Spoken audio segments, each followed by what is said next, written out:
ఎవడో కేసు పెడతాడని ఒకడు, ఎవడో జైల్లో పెడతాడని ఒకడు, ఒకడు ఉద్యోగం తీసేస్తాడని ఒకడు, ఇలా భయపెడుతూ మనల్ని ఇంట్లో కూర్చోబెట్టాలనుకుంటున్న కూటమి ప్రభుత్వానికి మనం చెప్పాల్సింది ఒకటే, నువ్వు కేసు పెడతావా పెట్టా, జైల్లో పెట్టా,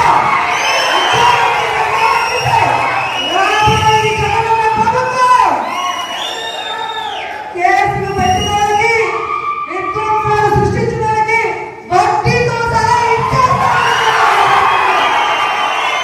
ఎవరి ఉద్యోగాలు పోయినా వాళ్ళందరికీ కూడా గుడ్ బుక్ లో పేరు వేసి వాళ్ళకు ఉద్యోగాలు వస్తాయి.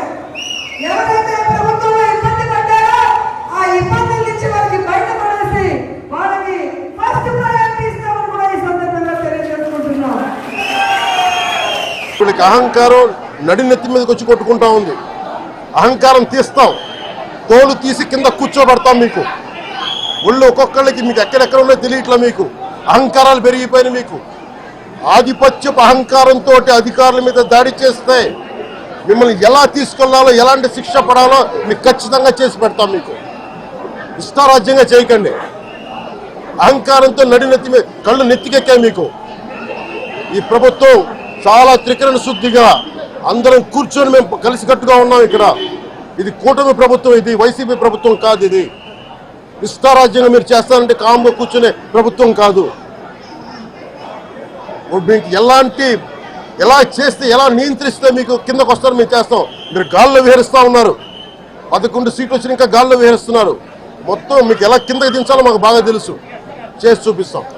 ఇదే కాదు, ఈ సందర్భంగా ఏ నాయకులకైనా సరే అధికారుల మీద దాడి చేసినా, అధికారులు విధులు నిర్వహిస్తుంటే అడ్డుకున్నా చాలా కఠినమైన చర్యలు ఉంటాయి.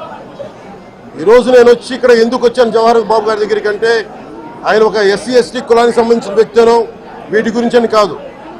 ఎవరైనా సరే ఇర్రెస్పెక్ట్ ఆఫ్ కాస్ట్ ఆధిపత్య ధోరణితోటి కనుక దాడి చేసి విధుల నిర్వహణకు అడ్డం వస్తే ఇది ఉపేక్షించే ప్రభుత్వం కాదు. ఎస్పీ గారికి కూడా చాలా స్పష్టంగా చెప్పాం. వారికి ఎవరైతే తప్పించుకొని తిరిగారు ఇంకో 9 మంది, వారిని కూడా పట్టుకోమని చెప్పాం.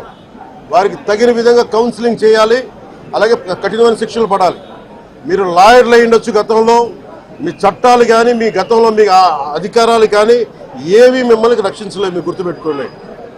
అలాగే ఈ విషయంలో ప్రజలకు కూడా చెప్తా ఉన్నాను, యువతకు కూడా చెప్తున్నాను, ప్రత్యేకించి రాయలసీమ యువతకు కూడా చెప్తున్నాను, మహిళలకు కూడా చెప్తున్నాను, మీరు దయచేసి భయపడకండి. ఈరోజు జవహర్ బాబు గారి భార్య భయపడతా ఉన్నారు.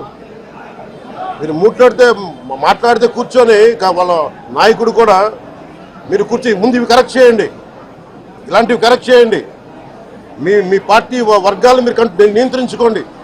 11 సీట్లు వచ్చినా ఇంకా మీరు దాడులు చేస్తూ ఉంటే మటుకు ఉపేక్షించే ప్రభుత్వం కాదు ఇది.